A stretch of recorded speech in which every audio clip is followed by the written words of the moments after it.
Olá, parentes! Hoje nós estamos no nosso último episódio do nosso podcast Tendawa, Minha Morada, Minhas Histórias. E como vocês bem sabem que ao longo de todos esses episódios, a gente fala que na Amazônia cada lugar tem um dono, cada ser carrega um nome, e cada serra, cada igarapé ou raiz existe um espírito que guarda, que protege e também que nos ensina. Hoje a gente veio até a aldeia Curucuruí, um território onde a natureza fala, canta e também cura. Curucuruí significa terra em forma de farinha, um lugar sagrado que nasce nas mãos dos boraris, bem aqui, ó. E também o território onde resiste através das práticas, dos rituais, das roças e também das memórias que moldam sua gente. Nós estamos aqui na comunidade de São Pedro, que fica na PA 457, dentro do território Borari, assim como também compõe Alter do Chão, Caranã e Curucuruí. A aldeia Curucuruí é uma parte viva da região do Eixo Forte, também às margens do rio Tapajós, onde as famílias elas se organizam politicamente para garantir a proteção das suas terras, a demarcação da continuidade das suas práticas e saberes, que são o que sustentam as suas vidas. Ao pé da serra do Curucuruí, as mulheres elas cultivam muitas plantas, muitas roças e também coletam essas plantas. No alto dessa serra vivem memórias antigas. E entre essas memórias existe um encantado que atravessa gerações. E para contar essa história com coração e com memória ancestral, eu trouxe hoje a professora Nelma Borari para falar com a gente sobre essa história que é tão importante. A professora é uma grande conhecedora dos saberes tradicionais, que também cresceu ouvindo muito sobre o que falam do canto do Canuaru e também aprendendo com os seus mais velhos sobre isso. Muito obrigada, professora, por você aceitar o convite de conversar com a gente. E para que a gente inicie essa conversa, eu gostaria que a senhora pudesse falar sobre a sua trajetória de vida, apresentando para quem está lhe ouvindo quem é a senhora e qual é a sua história dentro da aldeia. Então, eu sou a Nelma Borari, além de professora da língua indígena, eu sou a tuxaua daqui da nossa aldeia. E eu estou muito feliz de poder estar contando um pouco da nossa história aqui de nossa aldeia. Hoje a gente vai falar sobre um encantado muito importante, um dos principais aqui dessa aldeia. E eu gostaria que a senhora pudesse nos falar quem que ensinou sobre os encantados e sobre o Canuaru para a senhora. A gente vem de uma linhagem de pajés e eu aprendi muito sobre o respeito com meu tataravô, que chamava Xereba Borari. Ele era o pajé daqui da nossa aldeia. E eles aprendi muito com eles, inclusive sobre o Canauaru, que ele usava, né, a baba, como se diz, que é uma resina, que quando ele canta, ele solta uma baba, né, pelo canto da boca, que esse daí vai no local que ele fica, nas árvores, fica essa resina que era coletada para fazer o remédio. E além disso, ele chamava o sapo mandigueiro porque eles, dependendo do horário ou do dia ou da forma que ele cantava, ele chamava agouro, né? Tipo, se eles fossem fazer negócios e o sapo cantasse antes dele sair, né? Que lá tem, não sei se vocês já tiveram oportunidade de ouvi-lo cantar, né? Mas devido ao tom da cantiga deles, eles iam saber se ia dar certo ou se não ia dar certo. Então, esse era a abusão que, como eles falavam, né? E na medicina a gente usava quando ia fazer um remédio para dor de cabeça, para afastar o mal olhado, né? Principalmente quando a mulher, era geralmente mais era na mulher quando estava vulnerável, né, nos dias. Então a gente cresceu ouvindo isso dos nossos tataravós, né, que não podia fazer certas coisas, não podia andar, quando estava nos tempos não podia ir lá para o lado da serra, porque o sapo ia judiar, né. Mas para a gente esse sapo, ele nos ajuda muito, né. Até hoje, meu pai, que ainda está vivo, ele tem esse respeito e acredita muito, né, quando ouve-se o canto do canamaru. Dona Nelma, como é que a senhora poderia explicar, ou descrever como é esse sapo para quem nunca viu ele? Como que ele é? A forma dele, a cor dele?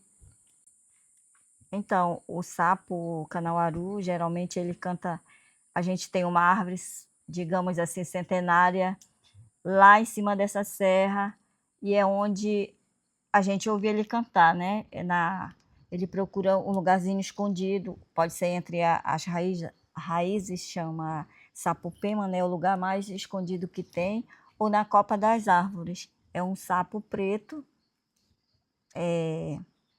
ou azul, como chamam, né, pra gente é preto, porque as nossas cores é mais, eu não sei como te explicar o sentido das cores, né, assim, a gente tem preto, vermelho, então é assim que os meus avós passavam, né. Hoje a gente já pode discernir como outro tom de cores, Uhum. mas a gente é um sapinho preto que sempre gosta de estar em lugar mais escondido, mais reservado, nas árvores maiores. O que significa o canto dele para a comunidade? Quando se escuta o canto dele, vocês já sabem que vem alguma coisa por aí? É um aviso? Com certeza, né. Ultimamente a gente não tem mais ouvido ele cantar devido à floresta, a nossa reserva lá de floresta está sendo atacada, né, de todos os jeitos, setor imobiliário, que vem essa destruição, então fica mais difícil. Mas quando pra a gente sente muita falta, porque a gente tem acredita assim, que toda vez que ele cantava era um aviso, né. A gente já ia se preparando para o que poderia vir a acontecer, né, que nem eu falei no início, ou o horário que ele cantasse, a gente já sabia se seria bom ou se seria ruim. Eh, e quais eram esses horários? Ele tem um horário determinado para cantar? Mas, geralmente, os outros sapos, eles cantam no início da noite, né, mas o canauaru geralmente canta na madrugada, né, então é no momento que está mais silêncio, os outros animais, não se ouve muito esse barulho. Então por isso que a gente sabia, que era o canto dele, né, diferenciado. E nos momentos que eles traria essa mensagem, que a gente recebia essa mensagem, seria de dia, né, ou no amanhecer, por exemplo, se fosse coisa boa, seria ainda no primeiro momento do anoitecer, né, era coisa boa. Mas se ele cantasse pela manhã, tipo, já amanhecido o dia, aí isso daí não era muito legal, né. Então a gente já estava, tipo, se fosse sair para o mato, já sabia que aquela caçada não seria o esperado, né. Ou se ia resolver uma coisa, geralmente, se fulano está com raiva de mim, eu não vou porque o sapo está me avisando que eu não vá. Ao mesmo tempo que ele judiava, mas sempre a gente acreditou mais no lado que ele nos protegia, né. Então, o canto do canaaru pra gente é como se hoje fosse, transmitir uma grande alegria. Ultimamente é isso que a gente estava sentindo, né. Escutar o cântico do canamaru, hoje em dia, devido muito barulho, já é muito difícil. Mas para mim, que eu nasci e me criei nessa terra aqui, quando eu escuto, eu me sinto tão leve, né, tipo, aquilo tira todas aquelas coisas ruins que está perto, então para mim é sagrado. A senhora já ouviu muitas histórias sobre o uso da saliva do canuaru e se ela serve para curar alguma coisa? Sim, geralmente quando as pessoas procuravam o meu tataravô, né, o pajé da nossa aldeia, para fazer esse remédio, era geralmente para dores de cabeça, né, mulher depois que ganha o neném, aí fala parto quebrado, né, então sente umas dores diferentes de cabeça, na cabeça, então era quando ele fazia as defumações, e aí geralmente a pessoa saía curada da nossa comunidade, da nossa aldeia, né? Ele tinha a casinha dele lá, onde ele fazia as puçanga, que é o remédio, e, e era muito usado essa resina junto com outros, né? Tipo, principalmente o alecrim, né? Para fazer aquele cheiro. E era muito bom. Eu vi algumas vezes, né? Ele fazer esse remédio e as pessoas saírem curadas. Para mim eu acredito muito no que eu aprendi com eles. E hoje a senhora repassa esses conhecimentos para alguém, para sua família, para as futuras gerações? Eu tento fazer isso, né, de alguma forma, só que hoje em dia a medicina tradicional já não tem muita influência, né, porque devido à tecnologia que vem, e aí eles já vão transformando essas mesmas coisas que a gente usava para fazer os remédios caseiros, hoje já tem uma nova química, mesmo que utilize, mas é de uma nova, de uma outra forma. Mas eu acredito que os conhecimentos que eu já transmiti para alguém estão levando para frente. Inclusive, tem pessoas da nossa aldeia que estão desenvolvendo um tipo de medicamento usando alguma das das nossas plantas que temos ainda na nossa aldeia. Apesar de a maioria já estar ficando extinta, é que nem eu falei, com o setor imobiliário que vem, vai derrubando, né, essas questões de queimada, vai queimando, né, aí vai diminuindo essa matéria-prima que a gente tinha. Em questão de território, a gente sabe, já ouviu em outros episódios como que esses lugares eles são considerados sagrados. Mas aqui na Serra do Curucuruí, por que que esse lugar é considerado sagrado? Para nós é considerado sagrado porque é, é o único espaço, né, que a gente ainda pode ir para fazer a coleta dos remédios caseiros, tipo cumaru, breu branco, ainda ver se consegue uma parte do canamaru que ele está escondidinho, mas eu tenho certeza que ele está ali, protegendo aquele pouco de floresta que ainda tem, mas acredita-se que é ele que faz a proteção de todos nós aqui da nossa aldeia. É muito importante, porque lá morava o meu tataravô e onde ele deixou para a gente um marco muito essencial, né? Quando eu tinha 5 anos, que a gente andava no mato, e aí ele ia ensinando. E até hoje eu ainda tenho, né? Ainda existe um pouquinho daquele ponto, mas tem lá, né? Lá em cima da serra. E se a gente perder essa serra, a gente perde a nossa essência da nossa vida, assim, de tudo. Porque tudo começa lá. Inclusive é onde a gente nasceu, né? Como o meu pai fala, nosso umbigo está lá. Então é muito difícil a gente olhar para o lugar e ver a modificação. Quando se fala em desenvolvimento, muitas vezes as pessoas não pensam na consequência que fica. Nós já perdemos muito aqui na nossa aldeia. Coisas que quando criança eu brincava na cachoeira, os meus netos não brincam, porque não tem mais. E eu pescava para minha sobrevivência, os meus netos não pescam, porque não pode. Já está tudo destruído. A gente vivia da caça, hoje a gente não pode mais caçar, porque não tem mais. Os animais que ainda tem é lá naquele lugar. Então, o que a gente tem, a gente quer preservar. Por isso que é muito importante a serra para a gente. Nas suas falas, a gente vê como que as plantas elas são muito presentes aqui dentro do território.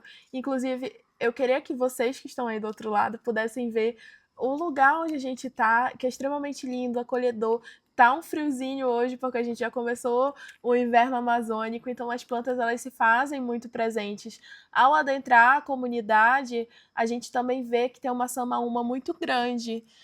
Isso. Qual que é a história dessa samaúma com a comunidade? Então, essa Samaúma é que a gente considera a casa do Canauaru, né. Então, Hum. tanto por isso que é muito importante a gente preservar esse torrãozinho de mata, de floresta que existe na nossa aldeia, porque o meu pai sempre fala que Canauaru mora ali. Então é uma árvore que dá mais de 80 metros, né? E a nossa serra também, além do Canauaru, tem outras histórias, né? E também por falar que é um lugar muito bonito. Na metade da serra dá de observar o rio Tapajós, dá de observar outro lado da mata, para o lado da rodovia. E também é um lugar que é todo rodeado das plantas ainda que nossos tataravós deixou, as mangueiras, castanheira.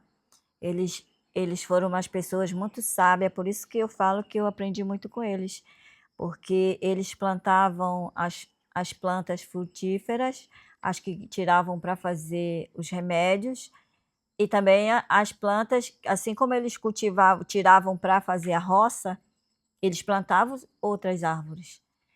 E é isso que despertou também nos vizinhos a ganância, né?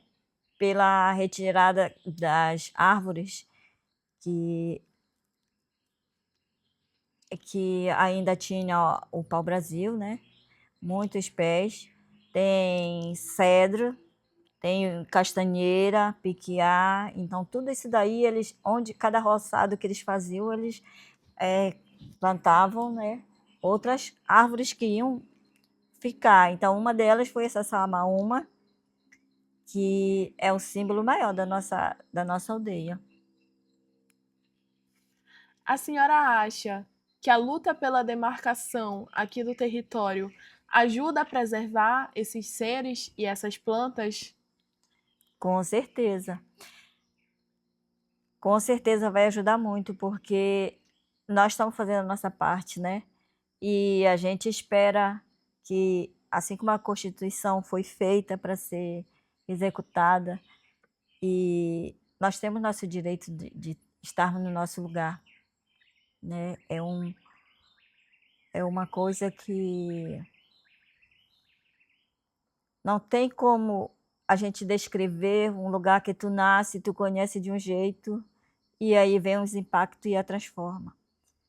Aquilo que tu viu, tu não tem mais como dizer para os teus filhos ou para os teus netos como é viver. É uma coisa que tu não vai poder mostrar, não vai dar o privilégio deles sentirem como é a gente pegar, tomar um banho de chuva, né? Não é, não vai passar para eles como é subir a serra correndo. Se isso acabar, se a nosso território não for demarcado, logo logo a gente não vai ter Samaúma, não vai ter Canauaru, né? E não vai ter história. Eu sempre falo que no nosso território nós somos ricos. Nós temos remédios, a nossa medicina tradicional, nós temos alimentos naturais. E quando chegamos na cidade, a gente é pobre, porque se a gente não tiver dinheiro, a gente não come uma fruta, a gente não tem um remédio e a gente não tem nem onde morar. A gente percebe que através dessas histórias, principalmente as de comunidade tradicional, muitas vezes o direito à cidade ele não chega, porque quando a gente fala sobre demarcação de um território que já é habitado há muito, muito tempo, de pessoas que vivem aqui há muito tempo, elas são praticamente obrigadas a se retirarem desses lugares. Elas são muitas vezes não são nem convidadas a se retirar, elas são expulsas. E elas vão sendo expulsas tanto pelo homem, pelas pessoas que estão por trás dessas devastações, e muito também por conta de políticas que não dão o direito que deveria dar, esse acesso. Então, o que a gente vê que a professora está falando aqui é justamente de um momento que a gente passa aqui na Amazônia de crise climática, que tem muito a ver com o que essas pessoas estão fazendo aqui dentro do território Borari, de queimada, porque quanto mais se queima, mais espaço você quer para que você possa plantar. O mais irônico é que muitas vezes é para plantar, mas não é para plantar algo que é nosso, algo que já habita aqui há muito tempo, plantas que estão aqui, que são centenárias, mas é para plantar soja, é para plantar algo que você vai ter um valor muito maior, uma garantia muito maior através desse valor. Então é isso que ela está falando para a gente, porque o que a gente vê aqui dentro desses territórios é essa devastação para que outras coisas sejam plantadas. E muitas vezes isso que é plantado não é para que a gente possa consumir, até mesmo porque existem muitos venenos dentro disso, mas é para que eles ganhem dinheiro dentro de um território que não são deles, eles exportem isso para outros lugares e aí a gente fica sem ter onde morar, nossos seres encantados ficam sem ter onde morar e a gente não tem nem direito a ir para a cidade, porque quando chega na cidade, o que nos resta? A gente vai conseguir ocupar um solo urbano que vai dar um direito à moradia digno para gente? Muitas vezes não. A gente acaba indo para lugares que são considerados lugares periféricos, porque é onde a gente consegue alugar uma casa mais em conta, a gente consegue estudar em uma escola que já não tem tanto acesso, porque até mesmo para pegar ônibus é difícil. Então a gente vê como que essa cidade e esses territórios eles vão se construindo.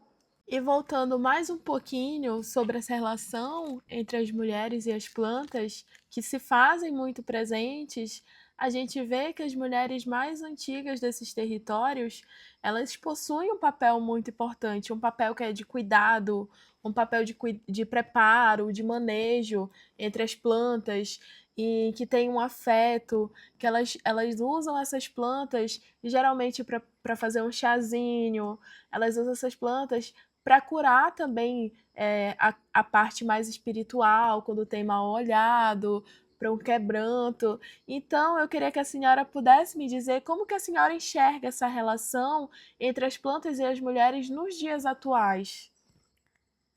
Ó, aqui na nossa comunidade, inclusive, tem mulheres, né, que ela produz, né, o sabão, essas coisas. E a gente sempre é assim, né? Aqui a gente tem o costume de vai primeiro nos remédios caseiros, aí depois, quando não tem esse jeito, vai procurar outros meios, né? Mas ainda temos esse costume, né? Seja uma planta, ó, tipo aqui mesmo, quando vocês chegaram nesse lugar, vocês vejam essas árvores que estão aí, todas são utilizadas para fazer remédios. E não só remédio, como outros como cosmético, né, que faz. A gente também tem, bem ali, tem o famoso breu branco, né?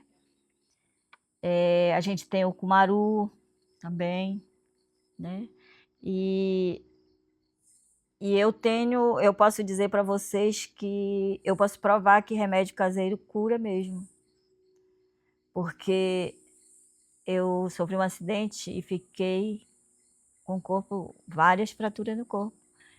Fui desenganada do médico e no remédio caseiro estou aqui, conseguindo sentar, né?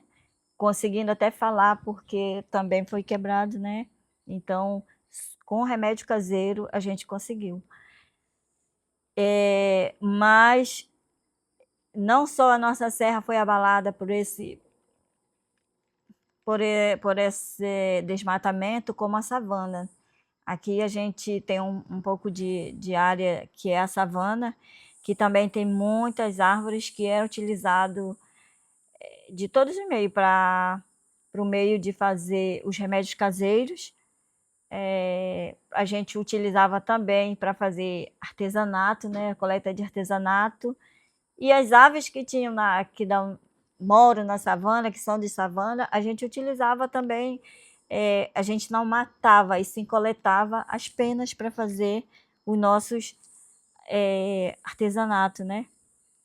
E hoje está bem difícil a gente encontrar essas aves e essas árvores da qual a gente utilizava na nossa medicina. E também a gente utilizava algumas penas para fazer remédio. Assim, na natureza, o que a gente tinha antigamente, por exemplo, se matasse um pássaro, ia utilizar tudo dele, né?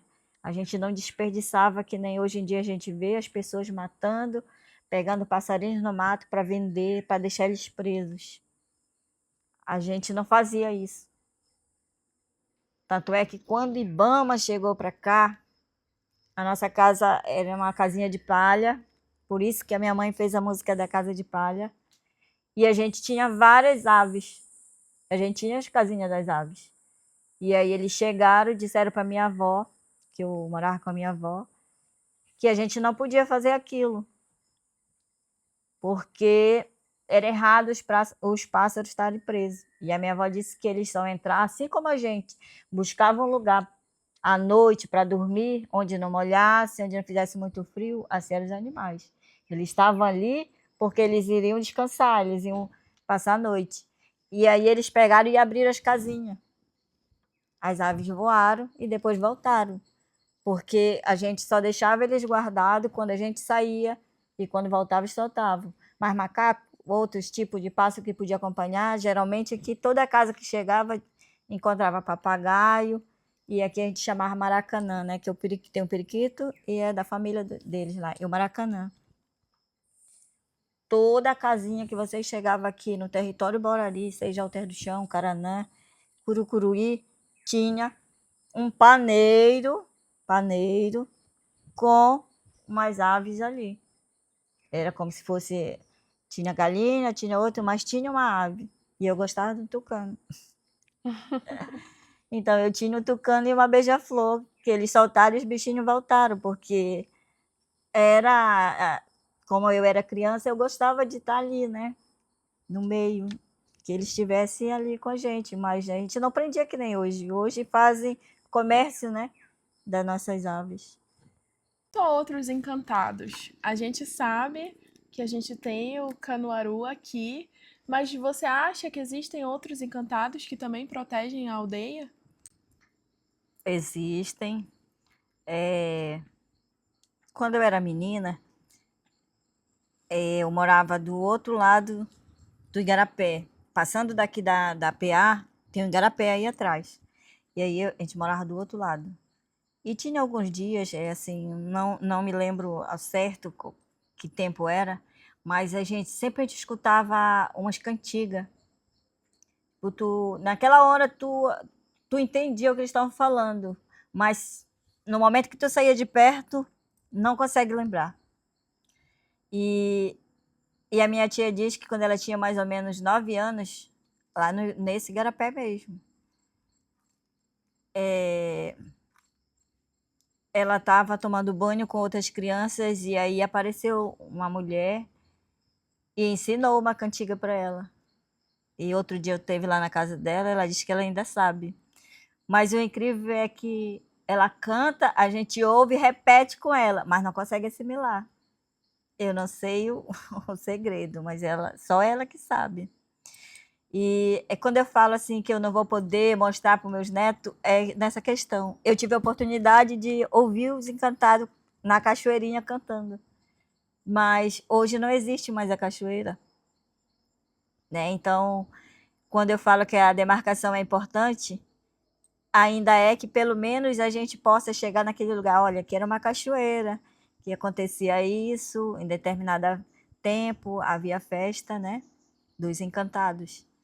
E não era só essa mulher que aparecia, a gente tinha uma cobra aqui no nosso igarapé, que geralmente quando eu já depois de adulta, né, mãe, eu tenho 4 filhos, e aí se juntava eu, mais as minhas primas, que a gente morava tudo pertinho da outra, ia lavar roupa e aquele monte de crianças, né. E aí de repente aparecia essa cobra, é uma cobra preta que tinha um lado do olho branco. E quando a gente ia querer pegar, ela sumia do nada, do meio de um monte de não saía para ali nem para cá, ela desaparecia simplesmente. E a minha avó fala que ela era encantada. A minha avó também, me ensinou muita coisa, né, aprendi muita coisa com ela e ela me contava muitas histórias, não só daqui como de outros lugares. Ela conheceu vários outros lugares da qual eu né, não tenho oportunidade de conhecer, porque não é mais como quando ela passou por lá, na década de 40, né. Ela teve muitas coisas boas na vida dela e muitas coisas ruins também, né. Minha avó era do tempo da cabanagem, então tem muitas coisas que ela me contava, muitas coisas que ela me ensinava, inclusive a andar no mato, se proteger, pedir licença, né. Os antigos, eles eram muito sábios e, às vezes, a gente não sabia como aproveitar isso, né. Hoje nos faz falta. E aproveitando o ensejo que a dona Nelma ela falou sobre isso que os antepassados, avós, tataravós deixaram para ela, eu soube que a sua mãe deixou uma música muito bonita. A senhora poderia compartilhar essa música com a gente? Então, a minha mãe eu fui criada com a minha avó, né, e a minha mãe biológica que me ensinou a lutar pelos nossos direitos indígenas, né. E uma dessas vezes, a gente conversando e nos preparando para fazer a nossa festa da partilha, ela cantou essa música. Eu vou apenas ler, porque eu não eu não sei, eu não tenho dom de cantar, mas é tipo assim, ela, né, o que que ela quis transmitir pra gente, o nosso modo de vida aqui antes, né, a gente morava numa casa de palha, e hoje em dia não raramente tu vê numa comunidade dessa, uma casa de palha. Alguém que sabe desde o início como fazer, né. Na simplicidade, na humildade, sempre éramos felizes e não sabíamos, né. Eu escrevi e vou ler. Minha mãe cantava em Nhangatu, eu vou não sei se você quer primeiro em Nhangatu ou em português? Pode ser em Nhangatu e depois em português.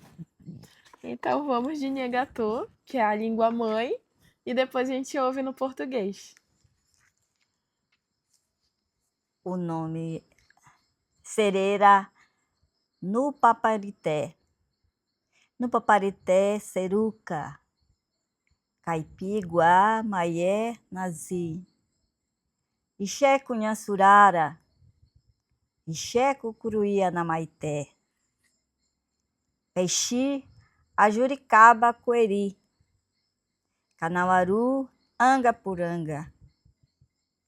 Iaçu, Unheé, Aé, Umaramé.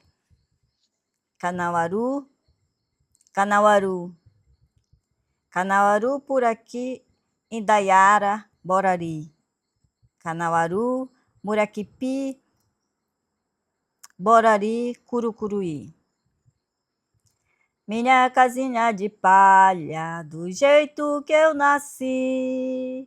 Eu sou índia guerreira, da aldeia de Curucuruí. Eu sou uma índia guerreira, da aldeia de Curucuruí.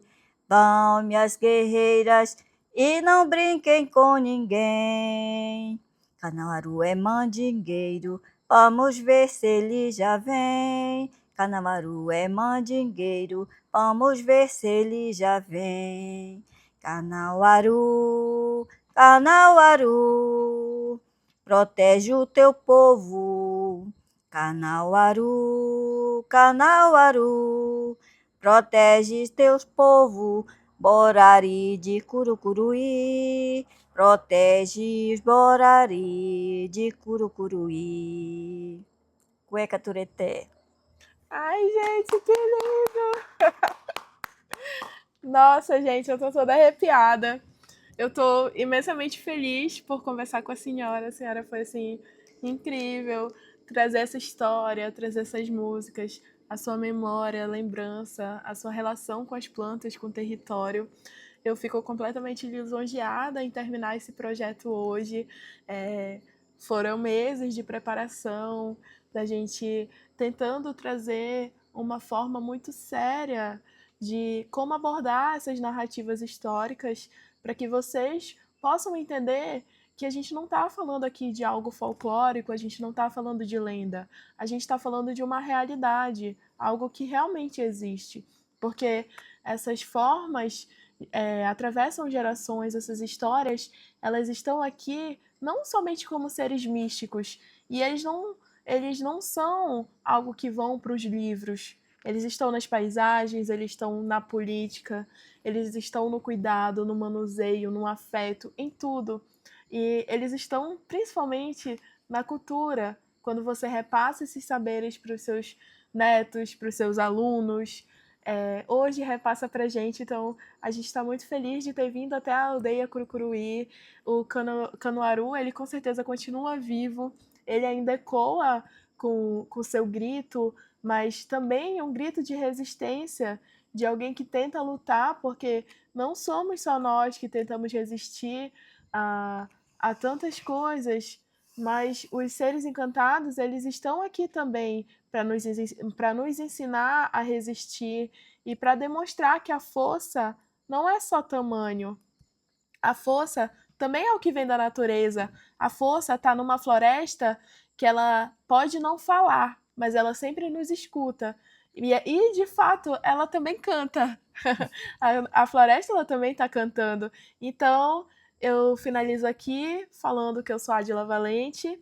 Estou muito feliz em terminar esse projeto, não só como uma produtora cultural, mas também como uma arqueóloga que também está terminando o seu mestrado em Ciências da Sociedade e que traz mais um episódio de Tendawa, Minha Morada, Minhas Histórias. E eu espero que a gente possa dar prosseguimento a esse projeto para futuras gerações, para pessoas que se interessem pela cultura amazônica.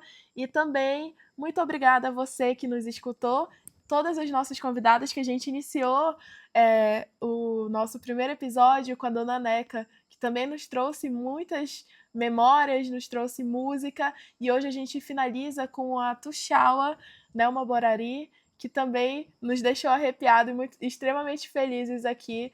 E agradeço também aos meus colegas de profissão e de produção. Gente, eu estou emocionada. Que estão aqui, que estiveram conosco.